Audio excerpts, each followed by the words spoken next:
नागराज दक्ष अपनी पुत्री रुद्रिका को अपने पुत्र रक्षित के आगे बिल्कुल पसंद नहीं करता था, क्योंकि वो पुत्र और पुत्री को एक समान नहीं मानता था। ये चीज रुद्रिका को बिल्कुल भी नहीं पसंद थी। ऐसे ही एक दिन सुबह के समय नागराज अपने पुत्र रक्षित के साथ अपने कक्ष से निकल रहा था कि तभी सामने से आ रही रुद्रिका उससे टकरा जाती है, जिस पर वो कहता है, तुम अपने नेत्रों को अपने कक्ष में ही छोड़कर आई हो क्या? देख कर नहीं चल सकती हो तुम? रुद्रिका, जब तुम्हें पता है पिताजी तुम्हें देखना भी पसंद नहीं करते, तो तुम बार बार उनके सामने इसलिए आती हो क्या ताकि उन्हें क्रोध आए? माफ कीजिए पिताजी, हमने ध्यान नहीं दिया। और भैया, आप जैसा बोल रहे हैं ऐसा कुछ नहीं है, हमने जानकर कुछ भी नहीं किया। तुम ध्यान देती ही कब हो किसी भी चीज पर? तुम किसी काम की नहीं हो। हर काम के योग्य तो केवल मेरा पुत्र रक्षित है। मेरे बाद नागलोक के नागराज की गद्दी और उसकी पूरी जिम्मेदारी केवल यही उठा सकता है। पिताजी, आप मुझे नागलोक की गद्दी पर बैठाएंगे? सच में? हाँ पुत्र, उस पर बैठने के लिए तुमसे ज्यादा योग्य कोई नहीं है। मेरे ऊपर इतना विश्वास करने के लिए धन्यवाद पिताजी। आप ऐसा क्यों कह रहे हैं पिताजी? आखिर आप हमेशा हमसे ऐसे ही क्यों बात करते हैं? अगर हमसे कोई गलती हुई है तो हमें बताइए, हम उसे सुधार करेंगे। मुझे तुमसे कोई बात नहीं करनी, आगे से मेरे सामने मत आना कभी। दक्ष इतना कहकर वहाँ से चला जाता है और रुद्रिका रोते हुए अपने कक्ष में चली जाती है।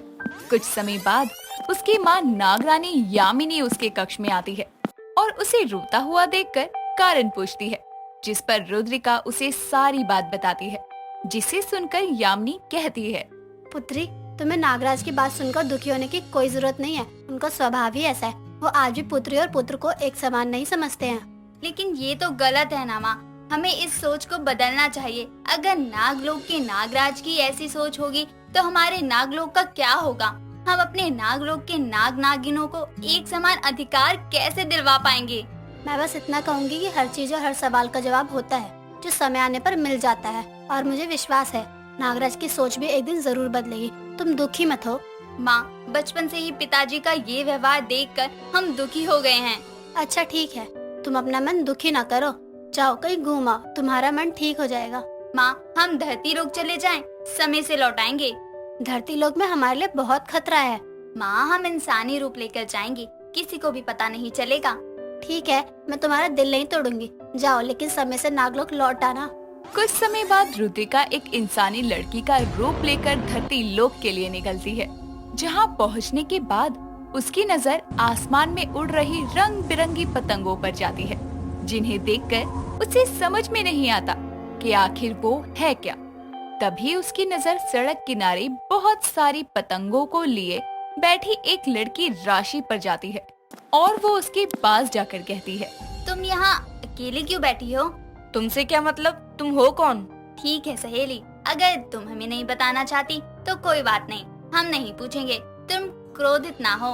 क्रोधित? अरे तुम इतनी शुद्ध हिंदी क्यों बोल रही हो? कौन सी दुनिया से आई हो? हम तो ऐसे ही बोलते हैं। क्यों, हमने कुछ गलत बोल दिया? नहीं, तुमने कुछ भी गलत नहीं बोला, कुछ अलग बोला इसलिए कहा। अगर तुम बुरा ना मानो तो हम एक बात पूछे सहेली। तुम मुझे सहेली क्यों बोल रही हो? तुम और मैं आज पहली बार मिल रहे हैं और मेरा नाम राशि है। खैर छोड़ो, बताओ तुम क्या पूछ रही हो? हम जब से आए हैं तब से देख रहे हैं, पूरे आसमान में बहुत सारी रंग बिरंगी चीजें उड़ रही हैं। ये कौन से पक्षी हैं? मानो जैसे कोई इंद्रधनुष निकला हो। तुम यहाँ मुझे पागल बनाने आई हो क्या, जो तुम्हें पतंग के बारे में ही नहीं पता है? पतंग? ये क्या है और कैसे दिखती है? सहेली, तुम कहाँ से आई हो जो तुम्हें पतंग के बारे में नहीं पता है? रुको, मैं तुम्हें दिखाती हूँ। राशि इतना कहकर अपने पास रखी पतंगों को रुद्रिका को दिखाती है और उसके बारे में सब चीजें बताती है कि वो किस लिए और क्यों उड़ाई जाती है, जिसे सुनने के बाद रुद्रिका कहती है, ये तो बहुत ही कमाल की चीज है, जो एक धागे में फंसकर आसमान को छूती है, जिसे मानो कोई पंछी उड़ रहा हो। बात तो तुम सही कह रही हो, लेकिन तुम्हें पता है ये तो कुछ भी नहीं है। तुम 2 दिन बाद देखना, 15 अगस्त को तुम्हें आसमान में सिवाय इन रंग बिरंगी पतंगों की कुछ नहीं दिखाई देगा। अच्छा, लेकिन हमें केवल इन पतंगों को देखना ही नहीं है, बल्कि उड़ाना भी है, ताकि हम भी तुम्हारे साथ 15 अगस्त को पतंगबाजी कर सके। क्या तुम मुझे सिखाओगी? तुम पक्का मेरे साथ पतंगबाजी करोगी? हाँ, हम बिल्कुल सत्य कह रहे हैं, लेकिन तुम ऐसा क्यों पूछ रही हो? क्योंकि मैं एक गरीब और छोटी जाति की लड़की हूँ, इसलिए कोई भी मेरे साथ पतंगबाजी नहीं करता। तुमने पूछा था ना कि मैं अकेली क्यों बैठी हूँ, यही कारण था। तुम क्या हो क्या नहीं, हमें इससे कोई फर्क नहीं पड़ता। आज से तुम हमारी सहेली हो बस। रुद्रिका की बात सुनकर राशि को बहुत खुशी होती है, जिसके बाद वो रुद्रिका को पतंग उड़ाना सिखाना शुरू करती है और कुछ समय में ही रुद्रिका बहुत अच्छी पतंगबाजी करना सीख जाती है। और 15 अगस्त वाले दिन सभी की पतंगों के साथ राशि और रुद्रिका की पतंगे भी आसमान में उड़ रही थी। पतंगबाजी सीखने के चक्कर में रुद्रिका नागलोक वापस लौटना ही भूल जाती है। तभी अचानक पतंग उड़ाते समय उसे अपने माँ से किया हुआ वादा याद आता है और उसके हाथ से पतंग छूट जाती है और उसे बचाने के चक्कर में वो जैसे ही मांझे को खींचती है तो उसका हाथ कट जाता है और उसके हाथ से निकलता हुआ खून देखकर राशि उसे रोकने के लिए उसके हाथ को अपने मुंह में लेने की कोशिश करती है। तभी रुद्रिका अपने हाथ को पीछे खींचकर कहती है, ये तुम क्या कर रही हो? तुम मेरे खून को अपने मुंह पर क्यों लगा रही हो? मैं तो तुम्हारा खून रोकने की कोशिश कर रही थी बस। और तुम्हें क्या हो गया? अभी तो तुम बहुत खुश थी। कुछ नहीं, पतंगबाजी सीखने के चक्कर में हम अपने घर लौटना ही भूल गए। हमें अब लौटना होगा। माँ हमारी प्रतीक्षा कर रही होंगी। पहले तुम मुझे ये खून रोकने दो, मुझे कुछ नहीं होगा। नहीं, तुम ऐसा नहीं कर सकती हो। अगर तुम ऐसा करोगी तो तुम्हारी मृत्यु हो जाएगी। मैं कोई आम इंसान नहीं हूँ, एक नागिन हूँ। हमारे खून में जहर है। रुद्रिका इतना कहकर अपने अर्धनागिन रूप में राशि के सामने आती है, जिसे देखने के बाद राशि कहती है, मुझे तुम्हारे नागिन होने से कोई फर्क नहीं पड़ता। तुम फिर भी मेरी सहेली ही रहोगी। तुम्हारे साथ बिताए ये पल मैं हमेशा याद रखूंगी और याद के तौर पर तुम ये सारी पतंगे और मांझों को अपने साथ ले जाओ और अपने नागलोक में उड़ाना।